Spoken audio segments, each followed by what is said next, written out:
The first alcoholic beverage made from fermented rice was produced in China almost 5,000 years ago. Thankfully, that very crude libation found its way to the shores of Japan, where it was refined and perfected. In the year 689, the first sake brewing division was established at the Japanese imperial court.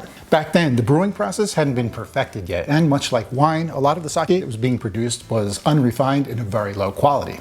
Only nobility and the upper classes were allowed to drink the highest quality, clearest of sakes, and the cloudy, unrefined stuff was often given to the lower classes. As in Europe, it was educated priests in the Buddhist temples that refined the process and made sake more widely available to the general public. And to this day, sake is still part of many religious rituals, including weddings and holiday celebrations. In the 1600s, an official code of practices was finally published, and the sake industry boomed to up to 27,000 different brewers all across Japan. This is also around the era where sake producers started to polish their rice, which is a technique that's still in use today. By the 1800s, sake bars had popped up all over Japan. Per capita consumption was up to 54 liters.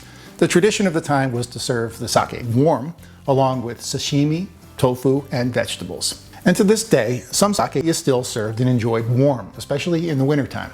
By the 20th century, the sake industry was thriving, but experienced a major setback with the outset of World War II. Rice had to be rationed, and the government nationalized a lot of the breweries, creating tons of mass-produced, low-quality sake.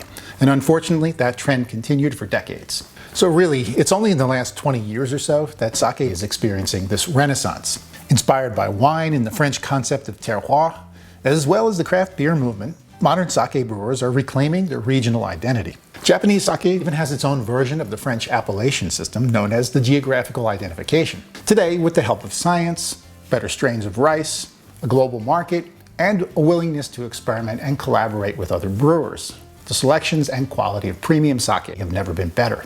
I hope this brief overview of sake and its history inspires you to dig deeper and to take a look at the other videos for this month's Premium Wine Club.